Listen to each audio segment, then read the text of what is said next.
네, 오늘자 북한 노동신문 1면입니다. 한번 살펴보겠습니다. 자, 우리 공화국에 대한 미국의 분별 없는 전쟁 불사 광증은 아메리카 제국의 비극적 종말만 불러오게 될 것이다. 섬뜩한 말들입니다. 미국은 현 상황에서 극히 신중해야 하며 충돌을 유발할 수 있는 어떠한 군사적 행동도 특별하게 삼가해야 한다라고 언급을 하면서 소름 끼치는 발언을 했습니다. 미국이 감행하려는 예방전쟁에는 전면전쟁으로 대응하게 될 것이다 라고 선언을 했습니다. 전면전쟁. 그러면서 또 미사일 폭격도 예고했습니다. 미국의 엄중한 경고 신호를 보내기 위해서 화성 12형으로 괌섬 주변에 대한 포위 사격을 단행하기 위한 작전 방안을 검토하고 있다라고 말했습니다. 자, 여기서 질문 드리겠습니다. 이 포위 사격. 네. 글쎄요. 이 포위 사격이라는 개념이 뭡니까? 좀 신기한 표현을 썼습니다. 네. 어떻게 이 3,500km 떨어진 섬에 대해서 포위 사격이라는 표현을 썼는데 네. 저거는 두 가지로 해석할 수 있을 것 같습니다. 현재 그 괌에 사드 1개 포대가 가 있습니다. 네. 사드가 막을 수 있는 거는 마하 14까지밖에 막을 수가 없어요. 네. 그런데 저 사람들이 화성 12형을 쏘겠다는 것은 네. 화성 12형은 사거리가 5,000km입니다. 1,500km가 남죠. 네. 그러면 이거는 고각 발사를 해가지고 네. 마하 14를 넘겨서 사드가 막을 수 없게 하겠다. 네. 하는 게 이제 하나고 또 하나는 대량 발사해서 대량 발사를 해가지고 현재 사드 가지고 더 이상 막을 수 없게 하겠다. 이런 두 가지 측면인데 사드가 전면으로 오는 거는 뭐 상당히 잘 막습니다. 영정도 높고. 그런데 그 사드가 배치되어 있는 후방으로 떨어지게 되면 명중률이 많이 떨어져요. 네. 그래서 아마 포위 사격이라는 이런 표현을 쓰지 않는다는 생각이 됩니다. 그렇군요. 그런데 왜 하필 미국에 여러 곳이 있을 텐데 왜 괌을 딱 꼭 집어서 이야기를 했을까요? 저는 미국 국민들을 염두에 둔 것이라고 생각합니다. 네. 만약에 지금 이 상황에서 미국 본토를 때리겠다. 네. 라고 이야기를 한다면 미국 국민들은 그러면은 미국 국민들이 사실 테러나 전쟁이나 뭐 이런 것들하고 타협을 한 적이 없어요. 네. 그러면은 우리가 먼저 때리자. 이런 여론이 바로 일어날 것이라고 북한이 판단을 하고. 네. 그래서 미국령이지만 미국 국민들의 직접적인 여론과는 조금 떨어져 있는 괌을 공격할 것이다. 네. 그리고 거기에 있는 군사 기지, 앤더슨 이제 기지가 이 서태평양 지역의 전체 전쟁 물자, 보급 이런 걸 다 담당하는 그런 전략 기지거든요. 네. 그렇기 때문에 이 괌 때문에 우리가 두려워서 못 살겠다. 그러니까 네. 우리 두려운 것은 너희들도 예방전쟁에서 우리를 제거하려고 한다면 우리도 두려우니까 괌을 제거하겠다. 네. 이러한 어떤 그 명분 쌓기도 있다고 봅니다. 자, 북한이 미국의 괌섬을 포위 사격하겠다라고 했던 그 무기입니다. 화성 12형을 쏘겠다라고 했는데 신형 중장거리 탄도미사일이고요. 1단 추진체입니다. 자, 사거리가 최대 6,000km. 하강속도 조금 전에 김정곤 교수님께서 말씀하신 마하 15에서 24인데 고각 발사를 하면 더 속도를 낼 수가 있어서 사드를 무기력화시킬 수 있다. 자, 다음 볼까요? 자, 우리 군의 미사일 방어망으로는 막을 수가 없는 그 정도의 탄도 속도를 가지고 있군요. 다만 이제 우리나라에는 저걸 쏠 수가 없죠. 저거는 아주 그 사거리가 5,000km가 넘는 미사일이기 때문에 네. 우리한테 쏠 가능성은 거의 없으나 저게 괌에는 상당한 위협이 될 겁니다. 더군다나 1톤 정도 중량으로 한 4,500에서 5,000km를 간다고 하고 네. 500km로 탄두 중량을 줄이면은 한 6,000km까지도 간다고 하기 때문에 네. 저거로 충분히 고각 발사할 수 있고 그러면 떨어진 속도가 음속이 한 20배 정도로 되면은 아마도 사드 가지고 현재 괌에 있는 사드 가지고 막기 힘들 겁니다. 아하. 근데 이렇게 미국 본토 이 괌섬을 타겟으로 해서 포위 사격을 하겠다. 말하자면 전면전을 불사하겠다라는 건데 지금 미국 입장에서 보면 이건 진짜로 전쟁 선전포고나 다름없는 그런 메시지 아닙니까? 지금 이제 북한이 굉장히 두려움에 떨고 있는 것 같습니다. 네. 왜냐하면 지금 이제 B-1B 전략 폭격기가 지난번에 그 화성 14형 2차 발사를 했을 때 그 무력 시위차 한국에 왔지 않습니까? 네. 그런데 어제 그동안 북한이 큰 일을 하지 않았음에도 불구하고 네. 어제 왔지 않습니까? 네. 그러면은 북한 입장에서는 이건 도대체 왜 왔을까? 그동안 네. 자신들 협박을 한 적도 없고 어떤 도발을 한 적도 없는데 왜 왔을까? 바로 B1B는 전쟁의 시작입니다. 아하. 한반도에서 전쟁을 시작하는 무기체가 B1B예요. 네. 그 B1B가 2대가 왔다고 하는 것은 네. 북한의 레이더 기지 24개가 사라진다는 겁니다. 네. 작전을 진짜로 개시를 한다면 그거 네. 가지고 지하의 어떤 벙커를 깨고 이런 임무가 아니에요. 네. 레이더 기지를 24개를 없애버립니다. 그러면은 북한 하늘이 다 열려버리는 거죠. 북한 네. 하늘이 열리면 어떻게 됩니까? 전투기, 폭격기들이 마음대로 북한 상공에 들어가서 정말 그들이 가지고 있는 모든 가장 강력한 무기들 내리 꽂을 수가 있죠. 네. 따라서 이러한 미국의 그 일련의 행동들을 보고 북한이 진짜 이거 하는 게 아닐까 하는 생각을 하고 미국 국민들을 움직여서 또는 네. 미국 국민들을 움직이고 우리 한국 국민들을 움직여서 미국을 좀 억제해 보려는 그런 수가 아닌가 생각합니다. 그러니까 저 레이더 기지는 오히려 미국이 그 핵추진 잠수함에서 가지고 있는 토마호크를 더 쓸 가능성이 더 큽니다. 아하. 초기에는 토마호크를 쓰고 네. 그다음에 이제 남은 거는 아마 B1B가 공격할 수 있는데 잠수함 눈에 보이지 않기 때문에 북한을 네. 위협할 수 없지 않습니까? 네. 일단 그러니까 아하. B1B 가지고 이제 북한에 이렇게 위협을 하는 걸로 생각이 됩니다. 네. 자, 그런데 이 괌 포위 사격을 언급하면서 북한이 전략군이라는 군을 계속 언급을 했습니다. 북한의 전략군. 최근에 들어와서 굉장히 많이 등장을 하고 있고요. 그리고 또 김정은도 전략군이라는 말을 굉장히 자주 씁니다. 북한의 어떤 군을 의미하는 건가요?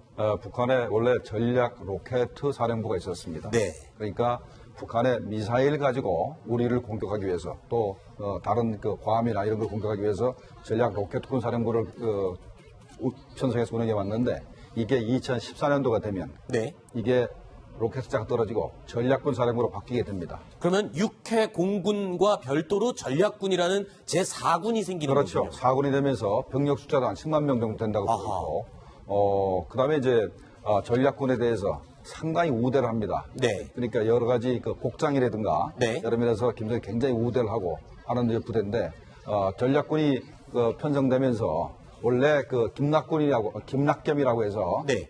별 3개짜리가 로켓 사령부에 사령관이었는데 이 전략군으로 이제 격상되면서 네. 김낙겸이가 별 4개를 하게 됩니다. 그래서 육해 공군하고 이 전략군하고가 별 4개짜리로 이제 동등하게 같은 비중을 차지하고 있습니다. 그렇군요. 뭐 일단은 미사일, 핵미사일과 탄도미사일 개발을 최종 목표로 하고 있는 북한 입장에서는 이 전략군이 지금 가장 우대받을 수밖에 없는 그런 군이군요. 지금 러시아도 그렇고 중국도 그렇고 전략군을 다 만들어 놨어요. 아하. 그게 이제 러시아에서 즉 과거 소련에서 파생한 이 공산주의 국가들이 포병을 제일 우대합니다. 네. 포병에서 더 발전한 게 이제 미사일이죠. 네. 그래서 그 미사일 부대를 가장 우대를 하는데 거기에서 이제 군사 사상, 군사 교리, 뭐 문화 이런 걸 이어받았으니까 당연히 북한도 포병에서 발전한 전략군을 우대를 하는데 또 특히 그 북한의 지금 자기 나름대로 안보라고 생각하는 네. 어떤 그 자기 최고의 무기 체계가 바로 핵이고 그 핵을 실어 날릴 수 있는 게 미사일이기 때문에 그 핵과 미사일을 조합할 수 있는 전략군이 주력을 받죠. 네, 제가 2014년도에 전략 로켓군 사령부가 전략군으로 격상됐다. 네. 표현을 했지 않습니까? 네네. 이거는 우리가 이렇게 봐야 됩니다. 이거는 북한이 스커드나 노동미사일에다가 핵무기를 탑재를 했다라고 봐야 되거든요. 아하. 그래서 전략군이 편성됐을 때부터 벌써 10만 명의 병력을 갖다가 전략군으로 편성했을 때는 벌써 이 대륙간 탄도탄은 아니지만 한국이나 일본을 위협할 수준의 핵무기는 탑재했다고 보는 게 네. 합리적이고 아하. 또 2014년도부터 한민구 장관들 입에서부터 북한이 소형화 경영화가 이루어졌다는 소리가 나오기 시작합니다. 네. 근데 그 시기가 거의 같다고 보면 되겠습니다. 아하. 알겠습니다. 자, 그리고 오늘 노동신문에요. 북한 김정은 위원장의 이 친필 메모가 등장을 했습니다. 그런데 과거에는 이렇게 옆으로 삐딱하게 열을 맞춘 메모였는데 오늘 노동신문에 실린 메모는 굉장히 열이 잘 맞아 있습니다. 좌우로 줄이 잘 맞아 있습니다. 자, 이 원래 필체가 글쎄요, 옆으로 기울인 채는 맞는 것 같은데 똑바로 쓰기 시작했네요. 상당히 요거는 좀 성의 있게 썼다고 봐야 되겠죠. 네. 다른 거는 자기가 굉장히 자유분방하게 옆으로 막 갈게 썼는데. 네. 저건 아마 몇 번 고쳐 쓰기도 했을 겁니다. 네. 그래서 옆으로 그래도 줄을 맞춰서 쓰고 한 것 같네요. 좀 특이한 경우인데 아마 저렇게 옆으로 똑바로 쓴 건 처음인 것 같습니다. 네. 이게 이제 김정일이 저렇게 옆으로 올려 쓰지 않습니까? 네. 그걸 이제 따라 해서 이렇게 썼는데 지금은 그 글자 수가 되게 많아요. 네. 그래서 옆으로 올려서는 저 칸을 채울 수가 없습니다. 네. 그래서 그러한 것도 고려가 되어서 네. 똑바로 쓰지 않았냐. 그렇지만 필자는 옆으로 누워서 네. 자기 아버지와 할아버지를 따라했다고 봅니다. 알겠습니다. 자, 오늘 미국 언론들이요, 또 충격적인 보도를 내놓기 시작했습니다. 그동안 미국이 조심스럽게 예상했던 북한의 핵 미사일 능력에 관한 내용입니다. 자, 워싱턴 포스트지가 이런 보도를 했습니다. 북한이 대륙간 탄도미사일 ICBM급 미사일에 탑재할 수 있는 소형 핵탄두 개발에 성공한 것으로 미국 정보당국이 지난달 결론을 내렸다라고 보도를 했습니다. 자, 지금까지 북한은 ICBM의 능력은 갖고 있다, 이렇게 미국이 인정을 했습니다. 최근에 화성 14형을 쏘고 나서 북한이 ICBM 능력은 갖췄다 인정을 했습니다. 하지만 핵탄두 소형화에 대해서는 미국 정부는 최근까지만 해도 북한은 아직 몇 년 더 걸릴 것이다 예상을 했었는데, 자, 이 보도가 사실이라면 지금 굉장히 시간이 앞당겨진 거 아닙니까? 그러니까 미국뿐만 아니고 한국 군당국도 마찬가지입니다. 네. 북한이 소형화 핵탄두의 소형화 경량화를 완성했다 그러면 네. 이게 이제 북한이 가진 모든 미사일에 다 탑재가 될 거 아닙니까? 네. 그러면 그 다음부터는 북한을 핵보육으로 인정하거나 아니면 또 이 군사 편제도 바꿔야 됩니다. 방어치기를 바꿔야 되기 때문에 지금까지 계속해서 이렇게 북한의 그 핵 능력을 나름대로 좀 이렇게 이제 낮춰서 평가를 해왔는데, 요번에 이 워싱턴 포스트에 보도된 거는 제가 볼 때는 트럼프 행정부가 DIA의 그 평가 그 보고서를 본 다음에 그대로 그걸 언론에 노출시킨 거라고 봅니다. 이거는 그래서 이게 단순히 어떤 언론사가 특정 기사를 보도한 게 아니고 정부에서 국민들한테 진실을 밝히고 아하. 현재 북한에 대해서 전쟁을 해야 되겠다. 네. 이 상황이 심각하다라는 걸 설득하기 위해서 일부러 던진 것 같아요. 아하. 저는 이게 그 미국 국방부 정보국의 그런 어떤 자료이기 때문에 그 근거는 없어요. 다만 그 자료는 미국 국방부 정보국이다, DIA다. 그러면은 미국 국방부는 그동안 뭐라고 했냐? 북한이 미국을 공격할 수 있는 능력 가지게 되면, 핵 공격할 수 있는 능력 가지게 되면 선제 공격해야 된다. 그렇게 지금 분위기를 1년 동안 잡아왔습니다. 그런데 미 국방부 정보국이 이 이야기를 했다고 하는 것은 미국 국방부의 의지가 이제는 전쟁, 즉 공격을 해서 선제 공격하자라고 네. 하는 미국 국무부가 아니고 국방부입니다. 국방부의 선언이다. 네. 자, 지금 말씀하신 대로 그러니까 미 국방정보국 DIA 비밀 문건을 토대로 조금 전에 워싱턴 포스트가 보도를 한 것이고, 이게 지금 미국 정보 당국의 비밀 문건인데 공개가 됐다면 이거는 뭔가 트럼프 정권에서 명분을 쌓기 위해서, 그러니까 북한을 향해서 예방전쟁의 명분을 쌓기 위한 그런 한 발짝 한 발짝 준비를 하는 게 아닌가, 이런 해석도 가능하지 국민 않습니까? 여론을 일으키는 거죠. 이것을 가지고 작년 9월 20일 정도에 마이클 멀린 전 합참의장이 자위권 차원의 선제 공격이라는 말을 처음 했습니다. 그전에 네네. 한 번도 하지 않았어요. 네네. 그런데 그때만 해도 조금 생뚱맞은 말이었거든요. 그런데 지금 11개월 지난 지금은 당연히 선제 공격하는 것처럼 미국 국민들 다 생각하고 있습니다. 그런데 지금 이제 미국 국방부에서 핵무기 가졌다. 네. 라고 선언을 해버렸어요. 네. 그러면 이제 공격할 거냐 말 거냐의 논쟁으로 이제 발전을 하는 겁니다. 이제. 네. 제가 이제 우리 국민들께 그럼 미 DIA가 저렇게 평가를 했는데 그럼 한국 정부는 뭐냐 생각할지 모르지만 미 DIA하고 우리 국방부하고 긴밀히 협의해서 끊임없이 협의를 하기 때문에 네. 미국이 저렇게 평가했다는 얘기는 우리도 그렇게 평가하고 있다는 얘기고, 아하. 또 이 군 당국만 하는 게 아니고 우리 정보 당국끼리 국정원하고 CIA하고도 협조를 하기 때문에, 그러니까 이 정보 당국과 군 당국 양국 간에 완전히 그 의견 일치가 이루어졌기 때문에 네. DIA가 저걸 평가를 했고 대통령이 저걸 보고를 했고 대통령이 저걸 언론에 공개한 거죠. 알겠습니다.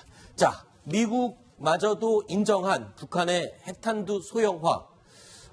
몇 번 저희 뉴스탑10에서 설명을 해드린 적이 있습니다. 그래서 저희가 모형을 한번 크기를 준비를 해봤습니다. 이 크기가 지름이 60cm 정도 되는데요. 실제로 북한이 지금 소형화에 성공했다라고 공개했던 그 탄두가 딱 지름 60cm, 이 정도입니다. 저희가 어느 정도 실제 크기에 맞춰서 판넬을 준비를 해봤는데요. 무게는 200에서 300kg 정도 되고요. 200에서 300kg. 그리고 지름이 60cm. 글쎄요. 생각보다 그렇게 크진 않는데 요 동그란 모양의 핵탄두, 그러니까 소형화된 핵탄두가 미사일 앞부분에 장착이 되는 거죠. 어느 정도 위력이 있는지 한번 좀 설명을 해 주시죠. 네, 저기 보면은 동그란 무늬가 보이지 않습니까? 거기 안에 거기 하나에 전부 다 고성능 폭약이 들어있어가지고 네. 저거 한 80개 정도 될 겁니다. 네. 그럼 고성능 폭약 80개가 100만 분의 1초 내에 폭발해야 네. 가운데 있는 핵물질을 갖다가 핵분해를 시킵니다. 그래서 네. 폭발이 되거든요. 현재 저 정도 크기면은 미국 같은 경우는 저게 한 300KT 이상 낼 수가 있어요. 그런데 뭐 북한은 뭐 그 정도는 안 되는 것 같고 북한은 저기다가 이제 플루토늄을 좀 많이 집어넣는다 그러면 북한도 저걸 뭐 한 100KT까지는 만들 가능성이 있습니다. 네. 제가 좀 지금 설명을 설명하신 드릴까요? 내용이 이건데요. 그러니까 지금 여기 화면에 보시면 이 북한이 만든 데 성공했다는 핵탄두 소형화 성공했던 이 핵탄두의 힘 최대 100킬로톤까지 낼 수 있는 핵탄두. 미군의 미니트맨 3 얼마 전에 시험 발사를 올해 만들어서 네 번째 시험 발사했던 미국의 대륙간 탄도미사일 여기에는 지금 350KT의 위력을 갖고 있는 핵탄두가 장착이 돼 있고요. 475킬로톤을 초과하면 수소폭탄급으로 분류가 된다면서요? 거기 이제 요새 핵추진 잠수함, 네. 미국의 핵추진 잠수함에 이제 트라이던트 2가 배치되어 있습니다. 네. 그 미사일이 한 개 핵탄두가 475KT인데 그건 수소폭탄이고 트라이던트 2는 지금은 한 8발 정도의 다탄도 미사일이고 네. 과거에 미국 러시아하고 협상하기 전까지는 12발까지 쏘았었습니다. 네. 여기 이제 구형 탄두인데요. 네. 저 구형 탄두에 우리가 뭐 기폭 실험 이런 거 많이 들어보셨죠? 네네. 그럼 우리가 총을 쏠 때는 뒤에 이제 총알에다가 공이를 쳐서 이렇게 때려서 그걸 격발을 하지 않습니까? 그럼 이 핵무기는 그 격발 장치가 바로 기폭입니다. 그런데 이게 동그랗기 때문에 아까 김정범 교수님 말씀하신 것처럼 이 구형 전체 360도 전방향 이 3차원 전체 공간에서 동시에 한 번에 딱 때려줘야 됩니다. 여기에 조금이라도 오차가 있으면은 이 핵 분열과 핵 융합 이런 게 한쪽으로 쫙 쏠려버리기 때문에 네. 어떤 불완전한 융합 현상이 발생해요. 그래서 네. 동시에 한꺼번에 똑같은 힘으로 정말 100만 분의 1초에 한 번에 딱 때려주는 게 이제 그게 기술인데 네. 그걸 통해서 핵 분열 또는 핵 융합 그 기술이 극대화됐다면 미국처럼 뭐 350킬로톤, 500킬로톤 이렇게 갈 수 있지만 저는 북한의 5차 핵 실험을 기준으로 봤을 때 한 40킬로톤에서 80킬로톤. 네. 히로시마 원자 폭탄이 16킬로톤입니다. 네. 그보다 최소한 3배 정도는 강력한 폭탄을 가지고 있지 않을까 생각합니다. 그렇군요. 자, 그리고요. 자, 핵탄두 소형화만 무서운 게 아니고요. 5차 핵실험 때 김정은이 이렇게 얘기했습니다. 핵탄두 소형화, 경량화, 표준화에 성공했다. 자, 이 표준화를 성공했다라는 데는 심각한 의미가 있습니다. 바로 대량 생산이 가능해졌다. 이 부분을 말하는 거죠. 맞습니다. 저게 작년 한 2월, 3월에 이제 들고 나왔는데 그래서 우리가 5차 핵실험, 네. 작년 9월에 했던 5차 핵실험은 바로 저 폭탄을 터트린 다음에 성공을 해가지고 북한이 표준화에 성공했다는 것은 앞으로 저 모양을 모델로 해서 저걸 대량 생산하겠다라는 그런 선언을 우리가 그때 평가를 했었습니다. 네. 북한의 핵탄두 보유량 지금까지는 어느 정도가 확인이 됐습니까? 좀 표를 보면서 지금 얘기할까요? 이제 미국 정보 당국에 따르면은 고농축 우라늄 한 758kg, 네. 플루토늄 한 54kg 보유하고 있다고 하지 않습니까? 네. 그러면은 고농축 우라늄을 가지고 핵폭탄을 만들 경우에 저게 임기 질량이 한 16kg 정도 됩니다. 네. 그러니까 16kg 정도 가지고 하나 폭탄 만들면은 저게 이제 한 47발. 네. 그리고 이제 플루토늄은 또 한 6kg 정도의 임계 질량이에요. 그렇게 되면 플루토늄 가지고는 또 한 9발 해서 네. 한 50, 한 대여섯 발, 즉 뭐 넉넉 잡아서 한 60발 정도가 지금 현재 만들 수 있는 그런 능력을 가지고 있다. 그렇지만은 계속 연료봉을 돌리고 또 우라늄을 농축하고 하면 그것은 또 아주 빠른 속도로 늘어날 수 있겠죠. 자, 이렇게 되면 지금 미국이 결국에는 북한은 ICBM 기술도 확보한 것으로 인정했고 핵탄두 소형화도 인정을 했고 즉 핵무기 보유국으로 인정하게 된 것이나 다름이 없는데 이렇게 되면 게임 체인저라고 해야 되나요? 한반도 지형을 둘러싼 이 군비 경쟁에서 그리고 또 협상 싸움에서 무언가 지금 확 판을 바꿀 만한 그런 역할을 갖게 된 거 아닌가요, 북한이? 지금 우리가 우려하는 게 바로 그겁니다. 현재 미국이 북한을 뭐 예방 타격하겠다, 예방 네. 전쟁하겠다고 하지만 사실상 저렇게 핵탄두를 60발 가진 나라에 대해서 예방 전쟁하기가 거의 불가능합니다. 네. 완벽하게 북한의 핵탄두를 막을 만한 그런 방어 시스템이 만들어지면 모를까. 그건 사실상 불가능하기 때문에 네. 북한에 대해서 뭐 예방 전쟁을 한다고 그냥 소리는 치지만 북한에 대해서 협박을 하지만 실제로는 이렇게 실행하기 굉장히 힘들고 그래서 우리가 우려하는 것은 결국은 현재는 미국의 언론이 북한을 공격해야 된다 소리를 자꾸 할 겁니다. 언론 자체가. 미국 국민도 마찬가지고. 그런데 실제로 미국 트럼프 정부가 실행은 한다 하지만 결국은 시간을 끌면서 못하게 될 경우가 있습니다. 그러면 미국의 여론이 팍 돌아서서 그때는 정반대로 북한하고 협상을 하자라고 얘기가 되면은 결국은 북한이 지금까지 원해왔던 북한의 모든 요구가 달성되는 게 아닌가 하는 것이 바로 우리 대한민국의 우려입니다. 네. 자, 이렇게 미국이 북한의 ICBM 능력, 거기다가 핵탄두 소형화 능력까지 인정을 하게 된 이 시점, 트럼프 대통령 심경이 아주 좋지 않은 것 같습니다. 어제 또 심각한 발언을 뱉었습니다. 직접 들어보시죠. North Korea best not make any more threats to the United States. They will be met with fire and fury like the world has never seen.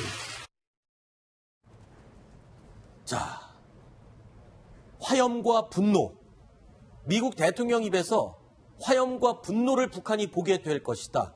지금까지 지구상에서 한 번도 본 적이 없는 죽음과 그러니까 화염과 분노를 보게 될 것이다. 이렇게 얘기했습니다. 근데 미국 내의 언론들도 이 대통령의 발언을 심상치 않게 보도하고 있습니다. CNN은요, 놀랍고 기이한 발언이다 라고 표현을 했고, AFP에서는 종말론적인 경고를 뜻한다. 자, 미국의 대통령이 저렇게 심각한 발언, 미국 내에서도 굉장히 지금 의미심장하게 받아들이고 있는 것 같아요. 저는 정말 충격적입니다. 네. 어떻게 미국 대통령이 지금 이제 그냥 한 번 들어봐도 핵 공격하겠다는 말을 갖구나 하는 걸 누구도 느낄 수가 있습니다. 화염과 분노, 그리고 지금 뭐 CNN이나 AFP 통신 같은 데서는 뭐 종말적인 경고를 뜻한다. 즉, 핵 공격을 해서 한 번도 본 적이 없는 그런 화염을 보여주겠다. 네. 그럼 뭐 핵무기밖에 더 있겠습니까? 그래서 네. 핵을 가지고 북한을 선제 공격하겠다라고 하는 선언 같은데 조금 비이성적인 그런 얘기입니다. 네. 미국 내에서도 이런 얘기가 나오지 않습니까? 북한에 대해서 완벽하게 전쟁을 수행할 만한 준비가 된 상태에 저런 말은 몰라도 준비도 안 된 상태에서 저렇게 네. 부치게만 발언한 것은 문제가 있다는 얘기가 자꾸 나오거든요. 네. 그러니까 현재 미국 내에서도 트럼프 대통령의 자질을 의심하는 저 발언 때문에 네. 자질을 의심하는 그런 얘기가 나오는 것이지 트럼프 대통령이 진짜 핵전쟁을 할 것이라고 믿는 사람은 거의 없다고 생각이 됩니다. 네. 자, 지금 보면요. 북한의 김정은 전면 전쟁을 하겠다, 대응하겠다라고 엄포를 놨고요. 트럼프 대통령은 또 화염과 분노라는 무시무시한 이야기를 쏟아내고 있습니다. 부디 이게 정말 서로의 말싸움으로 끝쳐야 될 일이지 이코노미스트지처럼 이 핵전쟁으로 갈 수 있는 발단이 되는 오판과 오판이 이어지는 그런 상황이 아니기를 정말 바랄 뿐입니다. 자, 첫 번째, 두 번째 소식 이야기했고요. 세 번째 이야기 준비되어 있습니다. 역시 북한과 관련된 얘기입니다. 저희가 오늘 9위로 꼽은 소식인데요. 화면으로 확인해 보시죠.